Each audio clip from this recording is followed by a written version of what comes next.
আসসালামু আলাইকুম। ওয়েলকাম করছি মোহাম্মদ রাসেল হোসেন আমার আমের আঁটি ইউটিউব চ্যানেলে এবং ফেসবুক পেজে। ভিন্ন ধর্মের মতাদর্শী যারা আমার কথাগুলো শুনছেন তাদের প্রতি আন্তরিক কৃতজ্ঞতা, এবং যেখান থেকে আমাকে দেখছেন এবং শুনছেন তাদের প্রতি আমার আন্তরিক কৃতজ্ঞতা ও ভালোবাসা। আশা করি সবাই ভালো আছেন। প্রতিবারের মতো এবারও নতুন করে আপনাদের সামনে তুলে ধরব পররাষ্ট্র উপদেষ্টার কথা। তাহলে চলুন দেরি না করে দেখে নেওয়া যাক পররাষ্ট্র উপদেষ্টা কি বলেন। ভারতের পররাষ্ট্রমন্ত্রীর সাথে সাক্ষাতে আপনারা যেটা স্বাভাবিক প্রত্যাশা করি, আমরা আমাদের বর্তমান পরিস্থিতি নিয়ে কথাবার্তা বলেছি এবং আমরা উভয় পক্ষ একমত হয়েছি যে আমাদের পরস্পরের সাথে সুসম্পর্ক প্রতিষ্ঠা করা প্রয়োজন নিজেদের স্বার্থে। এটাতে বাংলাদেশের স্বার্থ আছে, এটাতে ভারতেরও স্বার্থ আছে।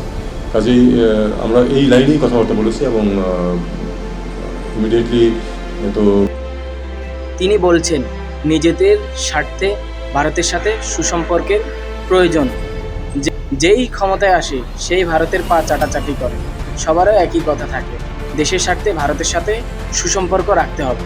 দিন শেষে কেউই দেশের স্বার্থে কাজ করে না, সবাই নিজেদের স্বার্থে ভারতের সাথে সুসম্পর্ক বজায় রাখতে চায় এবং ভারতের পা চাটতেই তাদের বেশি ভালো লাগে।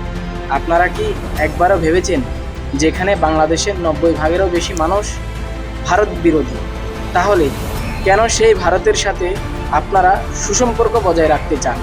যেখানে বাংলাদেশের মানুষ চায় ভারতে পদ্মার ইলিশ না যাক, সেখানে আপনারা ভারতে ইলিশ পাঠানোর অনুমোদন দিয়েছেন। যেখানে দেশের মানুষ ভারতীয় পণ্য বয়কটের ডাক দিয়েছেন এবং সবাই বয়কট করেছেন ভারতীয় সকল পণ্য।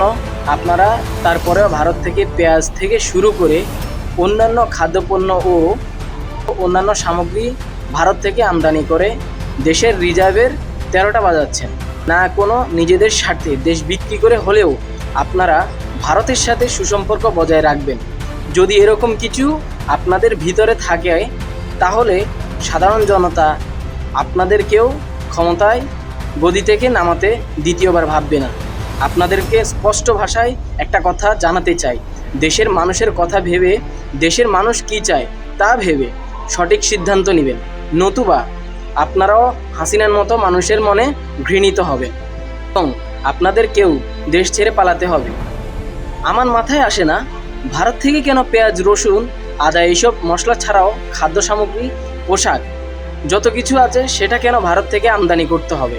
আপনারা যদি সুসম্পর্ক বজায় রাখতে চান, পাকিস্তান, চায়না, জাপান, ইরান, মিশর এইসব দেশের থেকে পণ্য আমদানি করলে প্রত্যেকটা পণ্য মানুষ কম দামে কিনতে পারবে এবং খেতেও পারবে। ভারত একটি গাদ্দার দেশ, যারা নিজেদের স্বার্থ ছাড়া অন্যের স্বার্থের কথা কখনোই ভাবে না। কাজেই ভারত থেকে পণ্য আমদানি রপ্তানি না করলে দেশের মানুষ ভালোবাসা, বাহবা সব কিছুই পাবে না।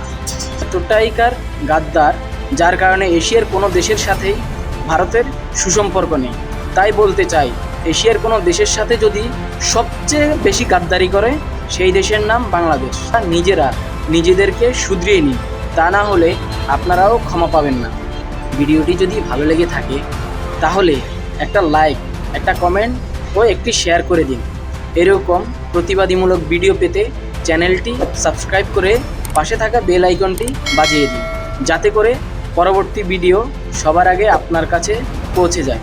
আর যারা অলরেডি চ্যানেলটি সাবস্ক্রাইব করেছেন তাদেরকে অসংখ্য ধন্যবাদ। ভিডিওটি এতটুকুই। সবাই ভালো থাকবেন, সুস্থ থাকবেন। আল্লাহ হাফেজ।